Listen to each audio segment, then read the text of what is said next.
While visiting my newlywed daughter, I noticed my son-in-law grow nervous when I approached the basement. I came home suspicious, Googled his name, and found nothing. Then I received a call that made me freeze. Stop what you're doing, or your daughter. Subscribe to the channel for more stories like this and comment the city you're watching from. I'm Nicholas, and at 63, I thought I'd seen enough of life to recognize when something was wrong.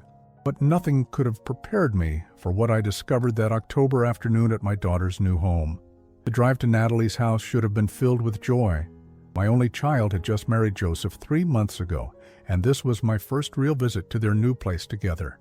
The maple trees lining their suburban street were dressed in brilliant oranges and reds, and the crisp autumn air carried that familiar scent of wood smoke from someone's fireplace. It reminded me of the falls when Natalie was little, when Margaret and I would take her apple picking, and she'd insist on carrying a basket twice her size. Margaret. Even now, 2 years after losing her to cancer, I still caught myself thinking about what she'd say about situations like this. She always had a sixth sense about people, could read them like an open book. I wished she were here now because something about Joseph had always felt off to me, though I could never put my finger on exactly what. The house was a modest 2-story colonial with white siding and black shutters. Nothing fancy, but perfect for a young couple starting out. Joseph's truck sat in the driveway next to Natalie's little Honda, and I could see warm light glowing from the kitchen windows. Everything looked normal, peaceful even. Natalie opened the door before I could knock, her face lighting up with that smile that had melted my heart since she was born 28 years ago. She looked happy, genuinely happy, and that should have been enough to put my concerns to rest. "Dad!" she exclaimed, throwing her arms around me. "I'm so glad you're here. Come in, come in. Joseph's just finishing up some work, but he'll be right up." I hugged her tight, breathing in the familiar scent of her lavender shampoo. For a moment, all my worries seemed foolish. This was my daughter, radiant with newlywed bliss, welcoming me into her home. What more could a father want? The living room was cozy, filled with a mix of furniture I recognized from Natalie's apartment and some newer pieces that must have been Joseph's. Family photos sat on the mantel, including several from their wedding day. Joseph looked genuinely happy in those pictures, his arm wrapped protectively around Natalie, his smile reaching his eyes. "The house is beautiful, sweetheart," I said, settling into an armchair that creaked slightly under my weight. "How are you two settling in?" "Oh, we love it here," Natalie gushed, perching on the edge of the sofa. "The neighborhood is so quiet, and we have all this space now. Joseph's been working on fixing up the basement, turning it into a workshop. He's so handy with tools." Before I could respond, I heard footsteps on the stairs, and Joseph appeared in the doorway. He was a tall, lean man with dark hair and sharp features. Handsome enough, I supposed, though there was something about his eyes that never quite seemed to match his smile. "Nicholas," he said, extending his hand. "Good to see you again." His handshake was firm, maybe a little too firm, like he was trying to prove something. "Joseph, how's married life treating you?" "Can't complain," he replied, but I noticed he didn't look directly at me when he said it. Instead, his gaze darted to Natalie, then to the window, then back to me. Natalie keeps me busy, that's for sure. We made small talk for a while about work, the weather, their honeymoon in Vermont. Joseph worked in construction, he said, mostly residential projects. Nothing too specific, just general answers that didn't really tell me anything about what he actually did. When I asked about his family, he grew quiet, mentioning only that his parents had passed away years ago and he didn't have any siblings. "Would you like a tour of the house, Dad?" Natalie asked, jumping up with enthusiasm. "We've made some changes since we moved in." "I'd love that," I said, genuinely interested in seeing how they'd made the space their own. We started upstairs with their bedroom and the guest room they'd set up. Natalie chattered excitedly about their plans for each space, how they wanted to eventually convert the guest room into a nursery someday. The thought of grandchildren made my chest warm, and I found myself relaxing despite my earlier unease. Downstairs, they showed me the kitchen where Joseph had installed new cabinet hardware and updated the lighting. He seemed proud of the work, and I had to admit it looked professional.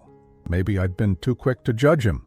"And down here," Natalie said, heading toward a door near the back of the house, is where Joseph's been working on his workshop. You should see what he's been building, Dad. He's so talented." That's when everything changed. The moment Natalie's hand touched the basement door handle, Joseph's entire demeanor shifted. The casual smile vanished from his face, replaced by something that looked almost like panic. He moved quickly, placing his hand over Natalie's before she could turn the knob. "Actually, honey, it's pretty messy down there right now," he said, his voice tight. "I've got tools and sawdust everywhere. Maybe we should save that for another time." But it wasn't just his words that caught my attention. It was everything else. The way his face had gone pale, the slight tremor in his voice, the way he positioned himself between us and the door, like he was guarding it. Most telling of all was the thin sheen of sweat that had appeared on his forehead despite the cool temperature in the house. Natalie looked disappointed, but didn't push the issue. "Oh, okay, another time then." She turned to me with an apologetic smile. "He's been working so hard on it. I think he wants it to be perfect before anyone sees it." Joseph forced out a laugh that sounded like gravel in a blender. "You know how it is. A man's workshop is his sanctuary. Can't have anyone seeing it until it's just right." I nodded and smiled, playing along. But every instinct I had was screaming that something was wrong. In my 63 years, I'd learned to trust those instincts. They'd served me well in business, in my marriage, and especially as a father. And right now they were telling me that Joseph was hiding something in that basement. Something he desperately didn't want anyone to see. The rest of the visit passed in a blur of forced normalcy. We had dinner, Joseph grilled steaks in the backyard, and Natalie showed me more photos from their honeymoon. But I couldn't shake the image of Joseph's face when we'd approached that basement door. The fear in his eyes had been real, and that terrified me. As I drove home that evening, my mind raced with possibilities, each one worse than the last. What could be down there that would make a grown man react like that? Why would someone hide something from their new wife's father unless it was something terrible? By the time I pulled into my own driveway, I'd made a decision. I couldn't let this go.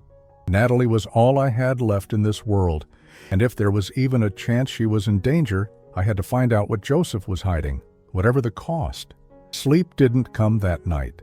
I lay in the bed Margaret and I had shared for 35 years, staring at the ceiling and replaying every moment of that visit over and over in my mind.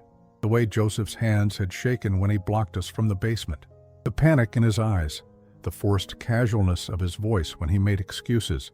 By 3 a.m, I gave up on sleep and made my way to the kitchen. The house felt enormous and empty without Margaret's presence. Every creak and whisper of wind, a reminder that I was alone. I made coffee and sat at the kitchen table, watching the darkness outside gradually give way to dawn. That's when I decided to do something I'd never done before in my life. I was going to investigate my daughter's husband. The first thing I did was search for Joseph online. I'd never been particularly good with computers, but Margaret had insisted I learn the basics after she got sick, saying I'd need to manage things myself someday. I wished she were here now to help me navigate this digital maze. I started with the obvious places: Facebook, LinkedIn, any social media platform I could think of. I typed in Joseph Miller, then Joseph A. Miller, then tried adding their city and state. Nothing. Not a single profile photo or mention. In today's world, that was almost impossible. Everyone had some kind of digital footprint, didn't they? I tried Google next, searching every combination of his name I could think of. Joseph Miller Construction, Joseph Miller, Vermont, where he'd claimed to be from originally, Joseph Miller, and various construction companies in our area. Still nothing. It was like the man didn't exist online at all. That's when the real fear set in. Who doesn't have any presence on the internet in 2023? Even I had a LinkedIn profile from my consulting days, and I barely knew how to use it. Margaret had a Facebook account with pictures of Natalie and our old golden retriever, Buddy. But Joseph? Nothing. I spent the next several hours calling every construction company in a 50-mile radius, pretending to be a potential client who'd been referred by Joseph Miller. Most had never heard of him. The few who had knew him only as someone who'd done occasional subcontracting work, nothing full-time or permanent. The more I dug, the more questions arose. If Joseph wasn't working steady construction jobs, how was he helping pay for that house? How had he afforded the engagement ring that must have cost at least $3,000? Where was his money coming from? I called Natalie around noon, trying to keep my voice casual. "Hi, sweetheart. Just wanted to thank you again for dinner last night. The steaks were perfect." "Oh, Dad, I'm so glad you came. Joseph was so happy you finally got to see the house properly." There was genuine warmth in her voice, and it made my chest ache. She trusted this man completely. "He seems like he's got a good head for construction work," I said carefully. "What company does he work for again?" "He's mostly freelance right now," she replied. "You know how the construction industry is, lots of independent contractors. He likes the flexibility." Freelance. That explained the lack of a steady employer, but it still didn't explain the complete absence of any online presence. Even freelancers usually had websites or business listings somewhere. "Has he always lived in this area?" I asked, pushing a little further. "Actually, he moved here about 6 months before we met. He said he wanted a fresh start after his parents died." Can you imagine losing both parents so close together? "He's been through so much, Dad. I think that's why he's sometimes a little quiet around new people." A fresh start. New people. The pieces were starting to form a picture I didn't like. Someone who moved to a new area with no digital footprint and a vague work history. Sounded like someone running from something. After hanging up with Natalie, I decided to try a different approach. I drove to their neighborhood and parked across the street from their house, feeling ridiculous, but unable to stop myself. Joseph's truck was gone, probably at whatever job he was working that day. I walked up to the house next door and knocked. An elderly woman answered, probably around my age, with silver hair and kind eyes behind wire-rimmed glasses. "I'm sorry to bother you," I said, turning on what Margaret used to call my salesman charm. "I'm Nicholas, Natalie's father. She and her husband just moved in next door?" "Oh, yes," she said, her face brightening. "Lovely girl. I'm Dorothy. Natalie brings me tomatoes from their garden sometimes. Such a sweet child. I was wondering if you'd met her husband, Joseph, much. I'm trying to get to know him better, but he's a little shy around family." Dorothy's expression shifted slightly, becoming more guarded.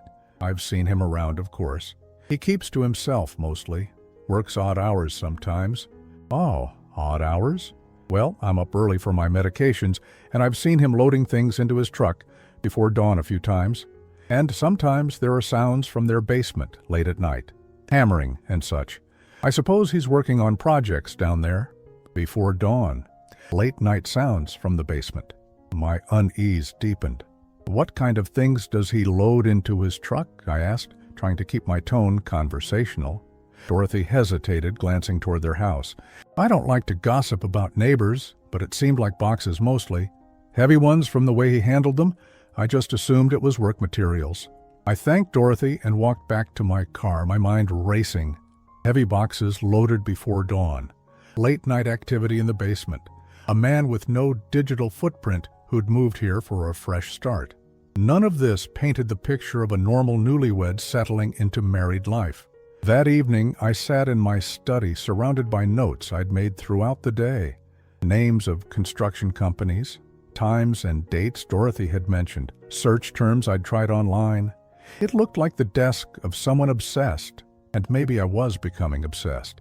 But this was my daughter we were talking about. I thought about calling my brother Tom, asking his advice. Tom had been a police detective for 30 years before retiring. He'd know what to do with suspicions like this. But what would I tell him? That my son-in-law seemed nervous about his basement? That he didn't have a Facebook page? Tom would think I was a paranoid old man who couldn't accept that his daughter had grown up. Maybe that's all this was. Maybe I was grieving Margaret's loss and projecting my fears onto the first man who'd married my daughter. Maybe Joseph was just a private person who preferred to keep his personal life offline. Maybe those heavy boxes were full of construction supplies, and the late-night hammering was just an enthusiastic hobbyist working on projects. But as I sat there in the gathering darkness of my empty house, I couldn't shake the memory of Joseph's face when we'd approached that basement door. The terror in his eyes had been real. People don't react that way to messy workshops or unfinished projects. Something was wrong. I felt it in my bones, the same way I'd felt it when Margaret first started complaining about headaches months before her cancer diagnosis. The same way I'd felt it the night teenage Natalie was 3 hours late coming home from a date, and I'd paced the floor knowing something bad had happened. My phone rang, jolting me from my thoughts. For a wild moment, I thought it might be Joseph, somehow knowing I'd been investigating him. But when I looked at the screen, it was just Natalie. "Hi, Dad. I hope I'm not calling too late." "Never too late for you, sweetheart. What's on your mind?" "I just wanted to say how happy it made me that you and Joseph seemed to get along so well yesterday. I know he can be a little reserved at first, but I could tell he was trying to make a good impression." My throat tightened. She sounded so happy, so hopeful. "He seems like a good man, Natalie." "He is, Dad. He really is. He takes such good care of me. And he works so hard. Sometimes I worry he pushes himself too much with all his projects." Projects? The word echoed in my mind long after we'd said goodbye. What kind of projects was Joseph working on in that basement that he couldn't let his wife's father see? And why did Dorothy's description of him loading heavy boxes before dawn fill me with such dread? As I finally headed upstairs to bed, I made another decision. If the internet couldn't tell me who Joseph Miller really was, I'd have to find another way. Tomorrow I'd drive to the address he'd listed on the marriage license application. I'd talk to former neighbors, previous landlords, anyone who might have known him before he came here for his fresh start. Because I was becoming increasingly certain that Joseph Miller wasn't who he claimed to be.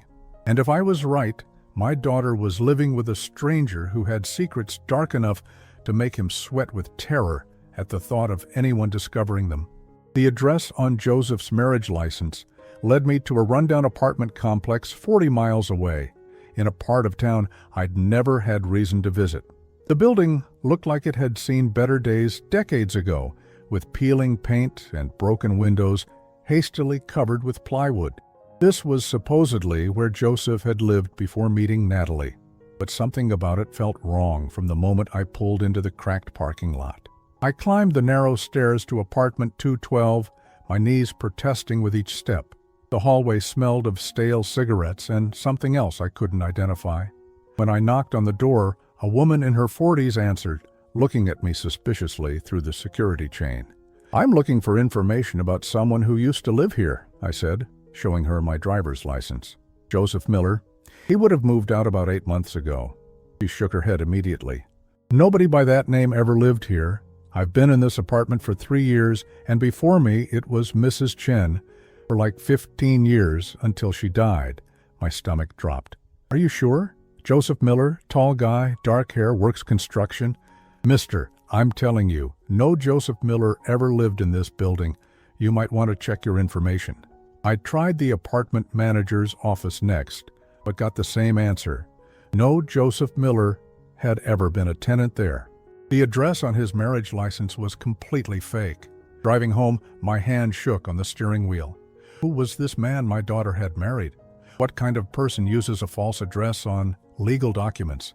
The questions multiplied in my mind like cancer cells, each one more frightening than the last. That evening, I sat at my kitchen table with a yellow legal pad, writing down everything I knew and everything I suspected.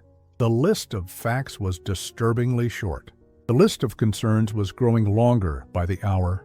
I was still writing when my phone rang at 11:47 p.m. The number was blocked, showing only unknown caller on the screen. For a moment, I considered not answering. Late-night calls usually meant bad news, and I'd had enough bad news in my life. But something made me pick up. Maybe it was instinct. Maybe it was fear. "Hello?" Silence for several seconds, then a voice I didn't recognize. Male, calm, with the kind of controlled tone that made my blood run cold. Nicholas Patterson. It wasn't a question. He knew my name, knew who I was. I sat up straighter in my chair, every nerve in my body suddenly alert. "Who is this?" "Someone who knows you've been asking questions about Joseph Miller."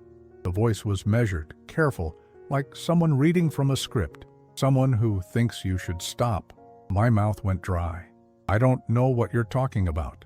"Ajevo," a soft chuckle. that held no humor.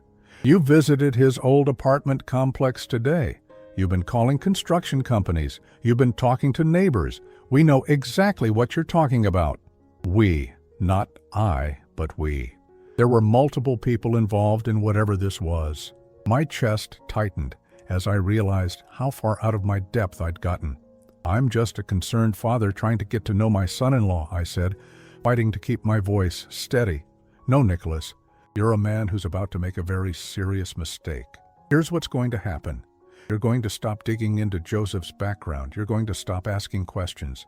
You're going to act like the happy grandfather-to-be and mind your own business. And if I don't?" The pause that followed lasted only seconds, but it felt like hours. When the voice came back, it carried a weight that made my blood freeze in my veins. "Then your daughter Natalie is going to have some very unfortunate accidents. Maybe she'll fall down those basement stairs she's not supposed to go near. Maybe her car will have brake problems on her way to work. Maybe she'll be in the wrong place when some very bad people come looking for Joseph." I shot to my feet, the chair clattering backward. "Don't you dare threaten my daughter!" "I'm not threatening anyone, Nicholas. I'm explaining consequences. Joseph has certain business arrangements that require privacy. Your interference threatens those arrangements, and when business arrangements are threatened, people get hurt." "What kind of business arrangements?" The words came out before I could stop them. Another pause. "The kind that make curious fathers disappear permanently. But we're reasonable people. We don't want to hurt Natalie. She's innocent in all this. Joseph cares about her in his way. But that protection only extends as far as your cooperation." My legs felt weak. I groped for the fallen chair and sat down heavily. "You can't expect me to just ignore this. She's my daughter. I expect you to choose between your daughter's safety and your curiosity. Because right now, those are mutually exclusive options." The line went quiet for so long, I thought he might have hung up. Then his voice came back, softer now, but somehow more menacing. "Joseph doesn't know about this conversation, Nicholas. He thinks his secret is safe. Let's keep it that way. For Natalie's sake." "What secret? What is he hiding down there?" But the line was already dead. I sat in my kitchen for the next 2 hours, staring at the phone and trying to process what had just happened. Someone had been watching me, tracking my movements. They knew I'd been to the apartment complex, knew I'd been making calls, which meant they were serious, professional, and very dangerous. But they'd also confirmed my worst fears. Joseph was involved in something illegal, something serious enough that people were willing to threaten an old man's daughter to keep it quiet. The basement Dorothy had heard sounds from late at night wasn't a workshop. It was something much worse. I thought about calling the police, but what would I tell them? That I'd received a threatening phone call about my son-in-law? That I suspected my daughter's husband of having a fake identity?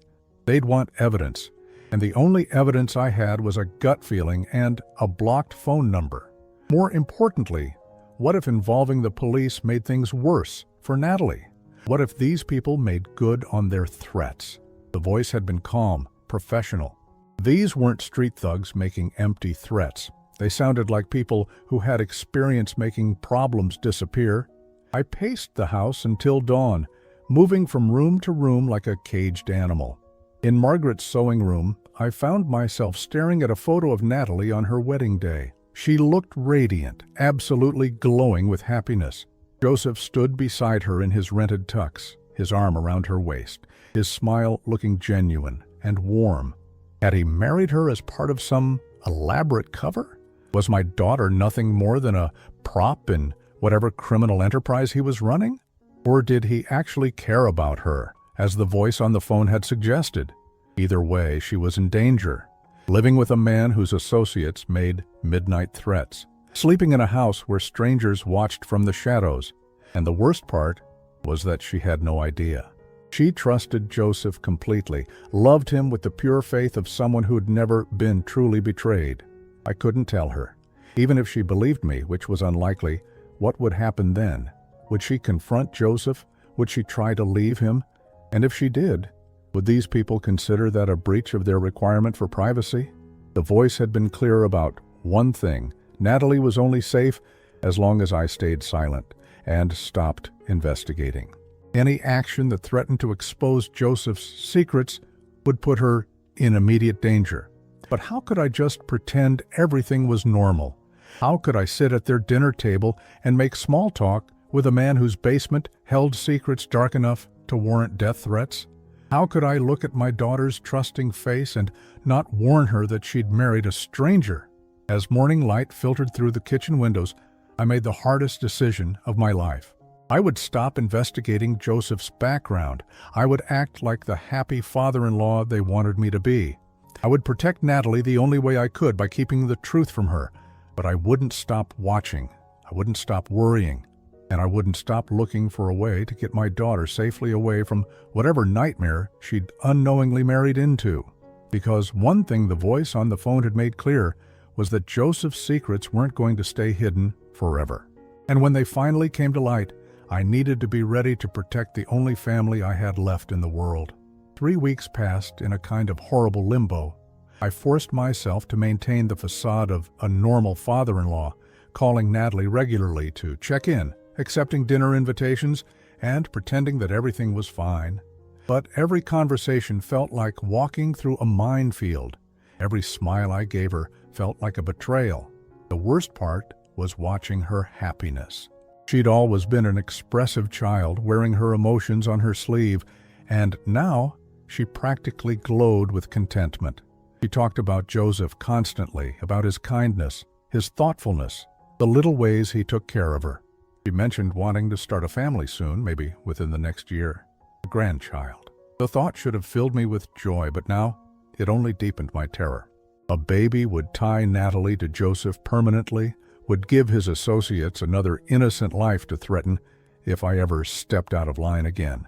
I tried to find subtle ways to learn more about what was happening in that basement, but Joseph had clearly been warned about my earlier investigation. He watched me carefully during visits, never leaving me alone in the house for more than a few minutes. When I asked casual questions about his work or his schedule, his answers were vague and evasive.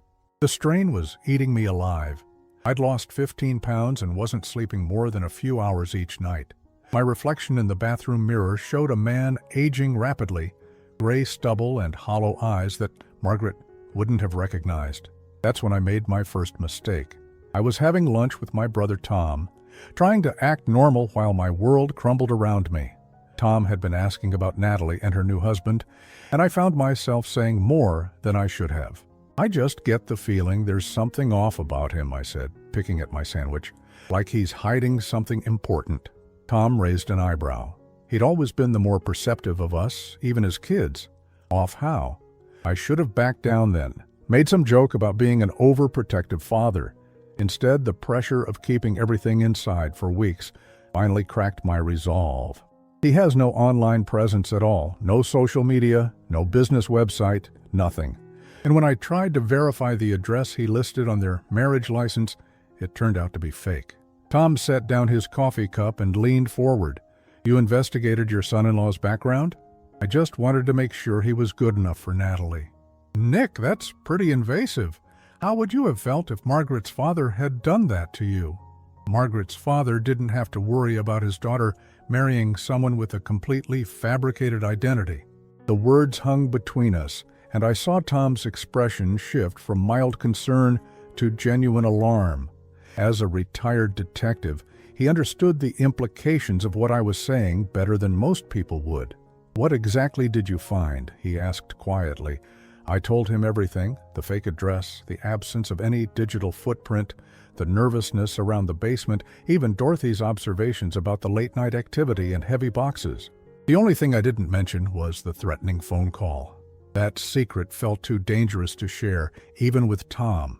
When I finished, Tom was quiet for a long time, staring out the restaurant window at the parking lot. Finally, he spoke. "This is serious, Nick. If half of what you're saying is true, Natalie could be in real danger." "I know, but what can I do? She's completely in love with him. She'll never believe he's anything other than what he appears to be. You have to tell her, or at least try to get her away from him long enough to think clearly." That afternoon, I tried. I called Natalie and suggested she come stay with me for a few days, just the two of us. "Maybe we could go through some of Margaret's things together," I said. "Pick out some jewelry she might want to keep." "Oh, Dad, that's so sweet," she said. and I could hear genuine emotion in her voice. I'd love to do that. Let me talk to Joseph about when would be good. Actually, I was thinking just you and me. Father-daughter time. There was a pause. Is everything okay? You sound strange. Everything's fine. I just miss spending time with you one-on-one. Another pause. Longer this time. Dad, Joseph is my husband. We don't really do things separately anymore unless it's work-related. That's what marriage means.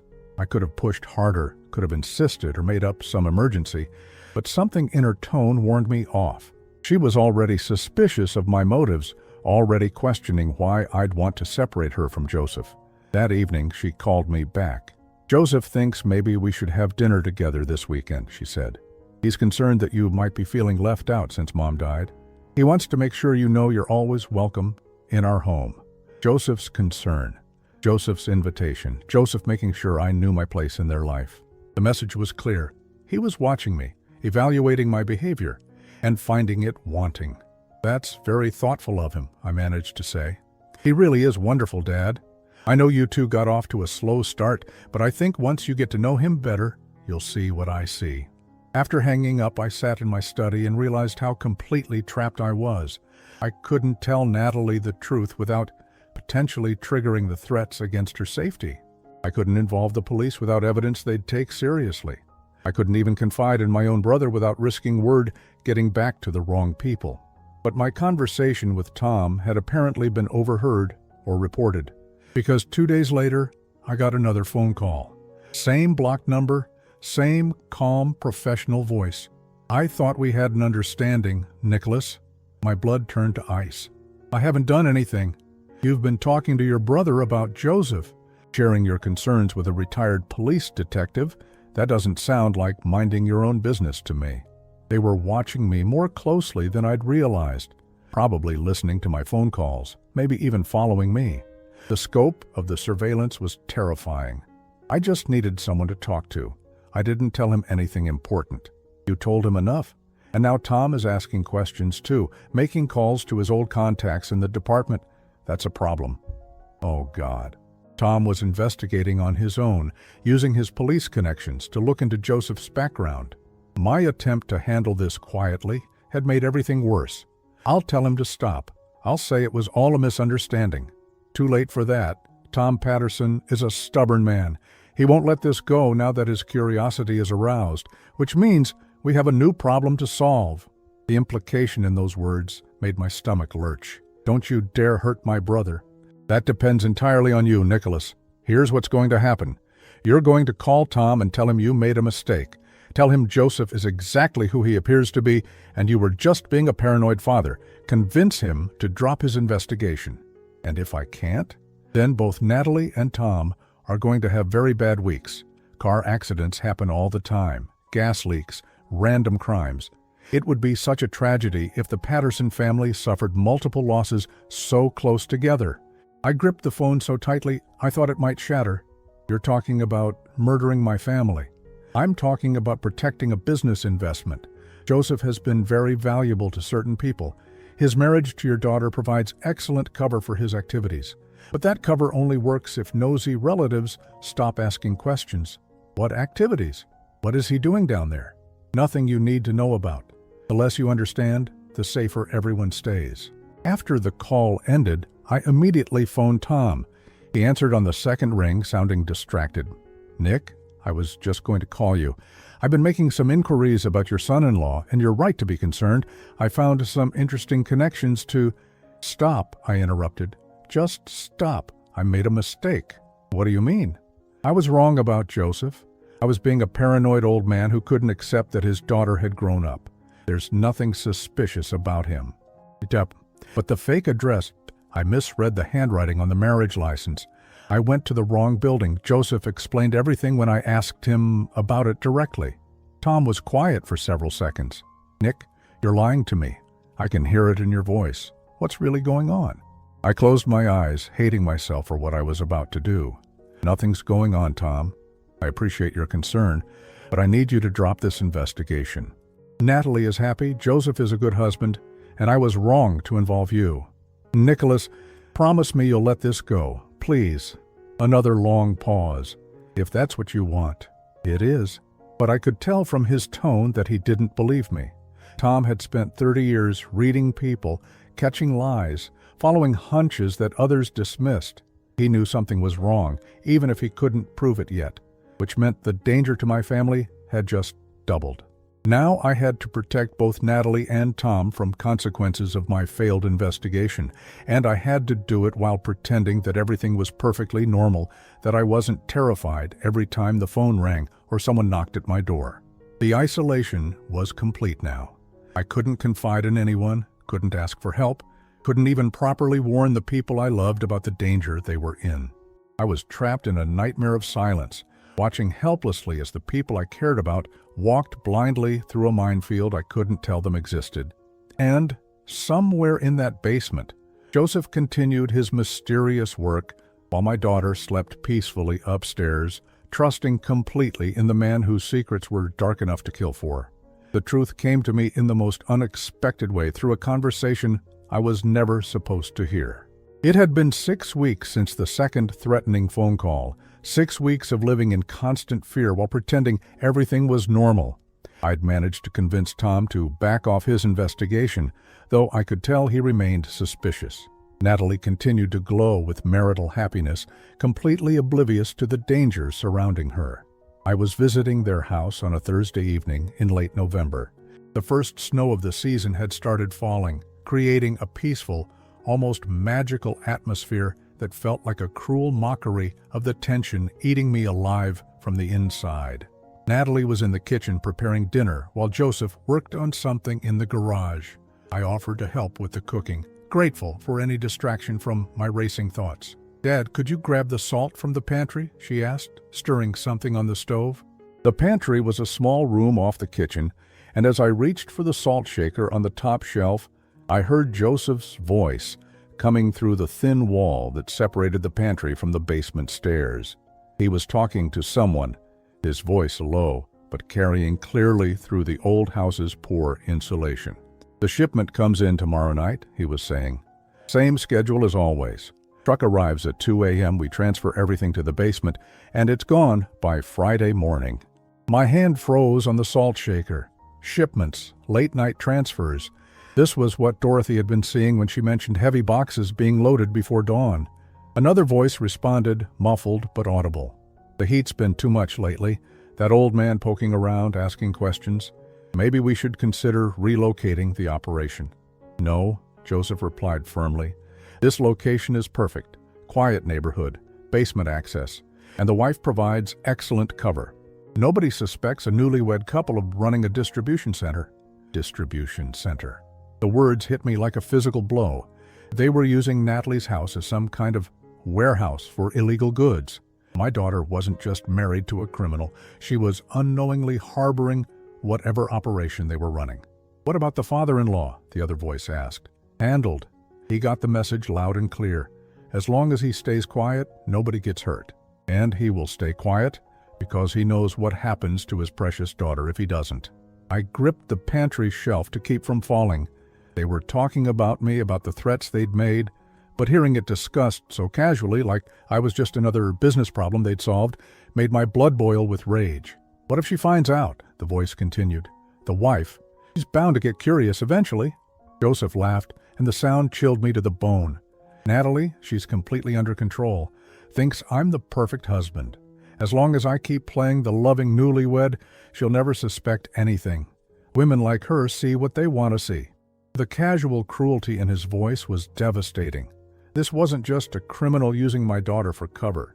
This was a predator who had deliberately targeted her, studied her, and manipulated her into providing exactly what he needed.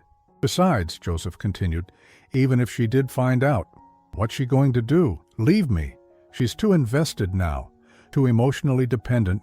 She'd probably convince herself it was all a misunderstanding rather than face the truth about what kind of man she married. And if she doesn't?" A pause that stretched too long. "Then we deal with her the same way we deal with anyone else who becomes a liability." I had to bite my tongue to keep from crying out. They were talking about killing my daughter if she became inconvenient. The woman Joseph had promised to love and protect was nothing more than a useful tool to him, disposable if she ever outlived her usefulness. The voices were moving away now, probably heading toward the back door to continue their conversation outside. I stood in the pantry for several more minutes, trying to process what I'd learned and figure out what to do with the information. When I finally emerged with the salt, Natalie looked at me with concern. "Dad, are you okay? You look pale." I forced a smile. "Just felt a little dizzy for a moment. Low blood sugar? Probably." She immediately went into caretaker mode, insisting I sit down while she made me a sandwich. As I watched her fuss over me with genuine love and concern, my heart broke all over again. This beautiful, trusting woman had no idea she was living with a monster who saw her as nothing more than convenient camouflage. Joseph returned from the garage a few minutes later, stamping snow off his boots and greeting us with his usual fake warmth. Looking at him now, knowing what I knew, I could see through the performance. The way his eyes never quite matched his smile. The calculated nature of his affectionate gestures toward Natalie. The subtle way he positioned himself to monitor both of us during conversation. Dinner was torture. I had to sit across from Joseph and make small talk while he touched my daughter's hand and called her sweetheart, all the while knowing he was capable of murdering her if she became inconvenient. Every time Natalie smiled at him or laughed at his jokes, I wanted to scream the truth at her, but I couldn't. Not yet. Because now I understood the full scope of what we were dealing with. This wasn't just one man with secrets. This was an organized operation with multiple people involved, people who had already demonstrated their willingness to threaten and kill to protect their business. If I exposed Joseph without careful planning, Natalie would be in immediate danger. They'd see her as a liability who knew too much, and they'd eliminate her before she could talk to the police. I needed a way to get her safely away from Joseph before revealing what I knew. After dinner, as Joseph walked me to my car, he made conversation about the weather and upcoming holidays. But there was something different in his demeanor, a subtle tension that hadn't been there before. "Nicholas," he said as I reached for my car door, "I hope you're settling into the idea of having me as a son-in-law." The words were innocuous enough, but his tone carried an undertone that made my skin crawl. Of course, Natalie's happiness is all that matters to me. Good. Because I'd hate for there to be any misunderstandings between us. Families should stick together, don't you think? I met his gaze, seeing the threat hidden behind his pleasant expression. Absolutely. He smiled, but his eyes remained cold. I'm glad we understand each other. During the drive home, I thought about what I'd overheard. A shipment arriving tomorrow night at 2 a.m. Whatever illegal goods they were distributing, tomorrow would be the perfect time to gather evidence. If I could document their operation, get photos or video evidence, I might have something concrete to take to the police. But it would be incredibly dangerous. If they caught me spying on them, both Natalie and I would be killed immediately. And even if I succeeded in gathering evidence, how could I use it without putting her at risk? The answer came to me as I pulled into my driveway. I couldn't expose them while Natalie was still in the house. But if I could find a way to get her safely away first, create some reason for her to be somewhere else when everything came crashing down. I spent the rest of the evening planning. First, I'd document tomorrow night's shipment from a safe distance. Then I'd figure out how to get Natalie away from Joseph long enough to reveal the truth and get her into protective custody. It wasn't a perfect plan, and the risks were enormous. But I couldn't continue to stand by and watch my daughter live unknowingly with people who saw her as expendable. She deserved to know the truth about the man she'd married, even if that truth destroyed her world. As I lay in bed that night, staring at the ceiling and listening to the wind howl outside, I thought about Margaret. What would she have done in this situation? How would she have protected Natalie while still respecting her right to make her own choices? But this went beyond choices now. Natalie couldn't make informed decisions when she didn't have accurate information. She'd married Joseph believing he was an honest construction worker looking for love. She had no idea she'd actually married a criminal who was using her home as a base of operations for illegal activities. Tomorrow night, I would begin the process of getting my daughter's life back. Whatever the cost to myself, whatever the danger, I couldn't let this continue. Natalie deserved better than being an unknowing pawn in someone else's criminal enterprise. The snow continued to fall outside my window, covering the world in a blanket of white that made everything look clean and peaceful. But I knew that beneath that pristine surface, danger lurked in every shadow, and tomorrow night would determine whether my daughter lived the rest of her life as a free woman or remained trapped in a web of lies that could kill her. Friday night at 1:30 a.m., I sat in my car 3 blocks from Natalie's house, a borrowed camera with a telephoto lens on the passenger seat, and my phone ready to record everything. The snow had stopped, leaving the streets eerily quiet under the orange glow of street lights. At exactly 2 a.m., a white panel van turned down their street. I started recording as it pulled into their driveway, noting the license plate number. 2 men got out, both wearing dark clothes and moving with the efficiency of people who'd done this many times before. Joseph appeared from the garage, greeting them quietly before helping to unload wooden crates from the van. Even from my distant position, I could see the crates were heavy, requiring 2 men to carry each one. They disappeared around the side of the house toward the basement entrance Dorothy had mentioned. For the next hour, I documented everything: the systematic unloading process, the careful way they handled the crates, the brief conversation between Joseph and one of the men that looked like a business transaction. Most importantly, I got clear photos of all 3 faces. By 3:15 a.m., the van was empty and driving away. Joseph secured the basement entrance and went back inside. The operation was complete, leaving no trace except for the evidence stored on my camera. But as I sat there reviewing the photos, I realized documentation wasn't enough. I needed to know what was in those crates before I could go to the police. Without knowing the exact nature of their illegal activities, law enforcement might not take the threat to Natalie seriously enough to act quickly. That's when I made the decision that would change everything. I waited until 4 a.m., when I was certain everyone in the house was asleep, then crept through their backyard to the basement entrance. The door was secured with a simple padlock that I managed to pick using skills I'd learned during a brief locksmith phase in my 20s. The basement was larger than I'd expected, converted into a sophisticated storage and packaging facility. The crates I'd seen being delivered were stacked along one wall, but they'd already been opened and their contents redistributed into smaller packages. What I saw made my blood run cold. Guns, dozens of them, from handguns to assault rifles, all carefully organized and cataloged. This wasn't just some petty criminal operation. This was a major weapons distribution center, and it was operating out of my daughter's basement. But that wasn't the worst part.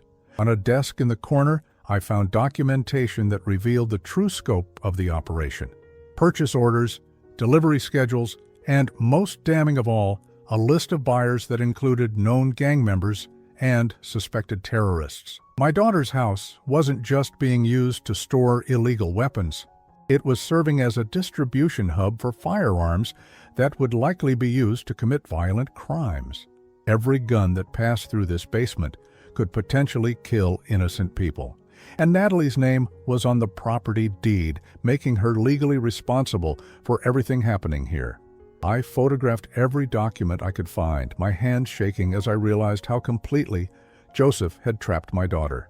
Even if she was innocent of any knowledge about the operation, her legal ownership of the property would make her an accessory to everything they were doing. As I prepared to leave, I heard footsteps on the basement stairs. Joseph appeared at the bottom of the steps, wearing pajama pants and holding a pistol pointed directly at my chest. His face showed no surprise, only cold calculation. "I figured you'd try something like this eventually," he said quietly. The old man who couldn't leave well enough alone. My mouth went dry. "Joseph, we need to talk about this." "No, Nicholas, we really don't." He gestured with the gun toward a chair in the corner. "Sit down." I moved slowly, my mind racing through possible escape routes. But he was younger, armed, and between me and the only exit, my options were extremely limited. "You know, I actually liked you at first," Joseph continued. his voice conversational despite the weapon in his hand. Quiet, grieving widower. Mind his own business. But you just couldn't let it go, could you? I was trying to protect my daughter. He laughed, the sound echoing off the concrete walls. Protect her from what? A husband who loves her? A comfortable life in a nice house? You have no idea how good I've been to Natalie. You've been using her as cover for a criminal operation. I've been providing for her. Do you think my construction work pays for this house? For her car? For the life she's gotten accustomed to? He shook his head. This business has given her everything she's ever wanted. What happens when the police trace those weapons back to this address? When they arrest her for trafficking illegal firearms? For the first time, his confident expression flickered slightly. That won't happen. It will, and you know it. You've set her up to take the fall for your operation. Joseph was quiet for several seconds, his grip tightening on the pistol. Originally, that was the plan, he admitted. Find some lonely woman, get her emotionally invested, use her property for storage. If things went bad, she'd be the one holding the evidence. But, another pause. But Natalie, she's different than I expected. Sweeter, more trusting. I actually started to care about her. I saw something in his expression that gave me hope. Then help me get her out of this. We can figure out a way to protect her. He shook his head slowly. Too late for that. My partners have too much invested in this location. They won't let me walk away, and they definitely won't let any witnesses survive. So you're going to kill me? I don't have a choice. But I can make you a promise. I'll get Natalie out before this all comes crashing down. Send her to visit relatives in another state right before the police raid. She'll be safe. You can't guarantee that. It's the best I can offer. I thought about the photos on my camera, the evidence I'd gathered. If Joseph killed me now, it would die with me. But if I could somehow get word to Tom, my brother knows I'm here, I lied. If I don't call him by 6 a.m., he's going to the police with everything I told him about you. Joseph's eyes narrowed. You're bluffing. Am I? You want to bet Natalie's safety on that? For long moments, we stared at each other across the basement. I could see him weighing his options, calculating risks and benefits. Finally, he lowered the gun slightly. What do you want? I want you to get Natalie safely away from here, tonight. Send her to stay with friends in another city, somewhere your partners can't reach her. Then I'll give you 24 hours to figure out how to extract yourself from this operation before I go to the authorities. And if I refuse? I stood up slowly, making no sudden movements. Then Tom calls the FBI at 6 a.m. and Natalie goes down with all of you. Joseph stared at me for another long moment, then slowly holstered the pistol. You're a stubborn old man, Nicholas. I'm a father protecting his daughter. He nodded grudgingly. I can respect that. But you don't understand what you're asking. These people don't just let you quit. They eliminate loose ends. Then maybe it's time to turn state's evidence. Help the authorities shut down the whole operation in exchange for witness protection. Joseph was quiet for a long time, his face cycling through various emotions. Finally, he spoke. I'll get Natalie out of town tomorrow. Tell her there's a family emergency with my cousin in Oregon, something that requires her immediate help. She's got a good heart. She'll go without question. And then? Then I'll figure out how to stay alive long enough to testify against the people who got me into this mess. 3 days later, I stood in FBI agent Sarah Chen's office, watching as she reviewed the evidence I'd provided. The weapons had been seized, the operation shut down, and 17 people arrested in coordinated raids across 3 states. Natalie was safe in Oregon, still believing she'd gone to help Joseph's fictitious cousin with a medical emergency. She didn't know yet that her husband was in federal custody or that her house had been a crime scene. Mr. Patterson, Agent Chen said, looking up from the files, your daughter is going to need time to process all of this when she gets back. I know, but she's stronger than people think. She'll get through it. And Joseph? I thought about the man who'd held a gun on me in that basement, the man who'd admitted to planning to use my daughter as a scapegoat. But I also remembered the genuine emotion in his voice when he'd talked about caring for her. I think he really did love her, in his way. But love isn't enough when you've built your life on lies. A week later, Natalie came home. I picked her up at the airport, dreading the conversation we needed to have. But when I told her the truth about Joseph, about the weapons, about everything that had been happening in her basement. She listened quietly and didn't seem as shocked as I'd expected. "I knew something was wrong," she said as we sat in my living room drinking tea from Margaret's china cups. Not the details, but I could feel it. The way he'd sometimes get phone calls that made him tense. The times I'd catch him watching me like he was evaluating something.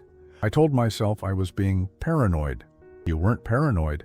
You were listening to your instincts." She was quiet for a long time, staring into her teacup. "Did he ever really love me, Dad? Or was I just a convenient cover story?"